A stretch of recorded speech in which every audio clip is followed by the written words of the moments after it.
Hi అండి, అందరికీ నమస్కారం. Welcome back to my channel. ఇప్పుడే అందిన వార్త అండి. ఉద్యోగులకు శుభవార్త చెప్పిన హైకోర్టు ఈ మేరకు ఆదేశాలు జారీ. పూర్తి వివరాలు అయితే వీడియోలో తెలుసుకుందాం. వీడియోని ఎక్కడ కానీ స్కిప్ చేయకుండా ఎండ్ వరకు చూసినట్లయితే ఇన్ఫర్మేషన్ అనేది పూర్తిగా అర్థమవుతుంది. అలాగే వీడియోకి ఒక లైక్ చేయండి ఫ్రెండ్స్. ఇక విషయానికి వచ్చినట్లయితే టీచర్ల బదిలీలో జోక్యానికి హైకోర్టు నో. ట్రాన్స్ఫర్లు, ప్రమోషన్లు విద్యా సంవత్సరం ప్రారంభంలోనే ఉండాలన్న కోర్టు అండి.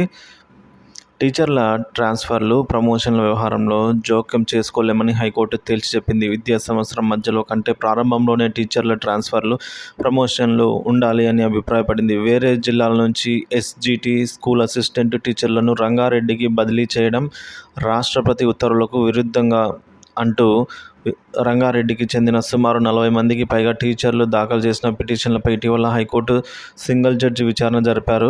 బదిలీలు, పదోన్నతులపై గత నెల 25న మధ్యంతర ఉత్తర్వులను సవరించారు. పదోన్నతులు, బదిలీలు కొనసాగించేందుకు అనుమతి ఇస్తూనే పిటిషనర్లు 40 మంది పోస్టులను రిజర్వ్ చేయాలని ఆదేశించారు. ఈ ఉత్తర్వులపై కొందరు ఉపాధ్యాయులు దాఖలు చేసిన అప్పీళ్లను జస్టిస్ అభినంద్ కుమార్ సాలివి, జస్టిస్ అలిశెట్టి లక్ష్మీనారాయణతో కూడిన డివిజన్ బెంచ్ గురువారం విచారించిందండి. పిటిషనర్ల తరపున లాయర్లు బాలకిషన్ రావు, అలాగే పివి కృష్ణయ్య వాదించారు.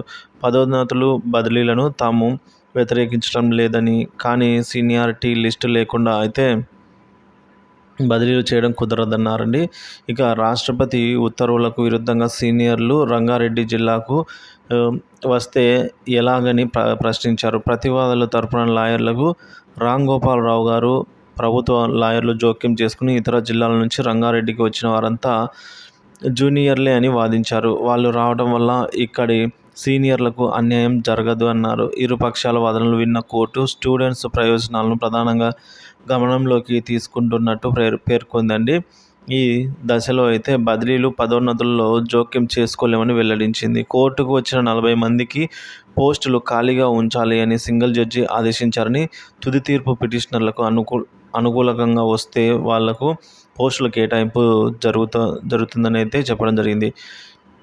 సో సింగిల్ జడ్జి ఉత్తర్వుల్లో జోక్యం చేసుకోలేమంటూ పిటిషనర్లను డిస్మిస్ అయితే చేయడం జరిగింది. సో ఈ విధంగా ఉద్యోగులకు శుభవార్త అయితే చెప్పి ఊరట అయితే కల్పించింది హైకోర్టు.